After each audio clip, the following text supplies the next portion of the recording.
Genesis chapter 21.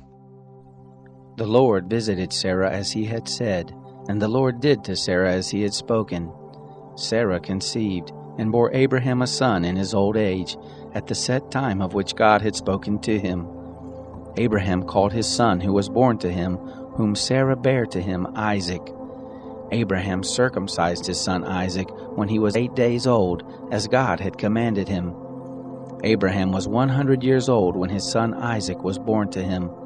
Sarah said, "God has made me laugh. Everyone who hears will laugh with me." She said, "Who would have said to Abraham that Sarah would nurse children?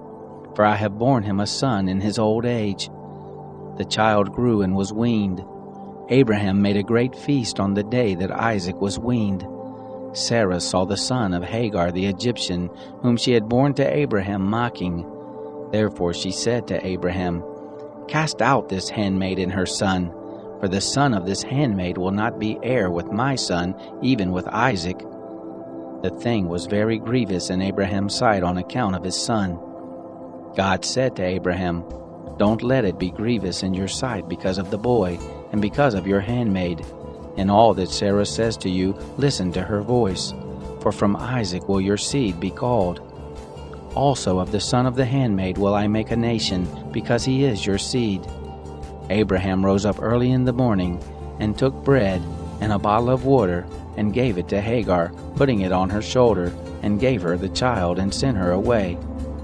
She departed and wandered in the wilderness of Beersheba.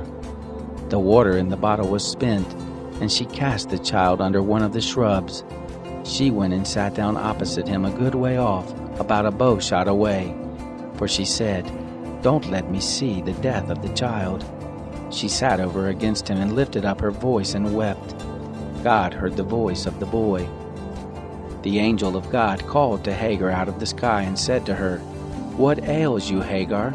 Don't be afraid, for God has heard the voice of the boy where he is. Get up, lift up the boy and hold him in your hand, for I will make him a great nation." God opened her eyes, and she saw a well of water. She went, filled the bottle with water, and gave the boy drink. God was with the boy, and he grew. He lived in the wilderness, and became, as he grew up, an archer. He lived in the wilderness of Paran. His mother took a wife for him out of the land of Egypt. It happened at that time that Abimelech and Phicol, the captain of his host, spoke to Abraham, saying, "God is with you in all that you do. Now therefore swear to me here by God that you will not deal falsely with me, nor with my son, nor with my son's son. But according to the kindness that I have done to you, you shall do to me, and to the land in which you have lived as a foreigner."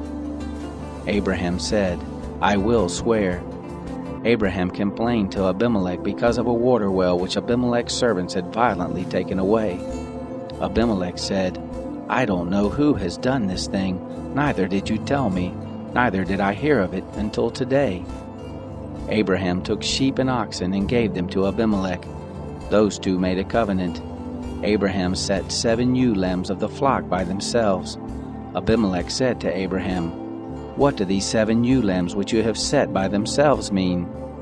He said, "You shall take these 7 ewe lambs from my hand, that it may be a witness to me that I have dug this well." Therefore he called that place Beersheba, because they both swore there. So they made a covenant at Beersheba.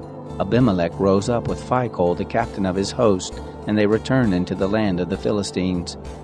Abraham planted a tamarisk tree in Beersheba, and called there on the name of the Lord, the everlasting God. Abraham lived as a foreigner in the land of the Philistines many days.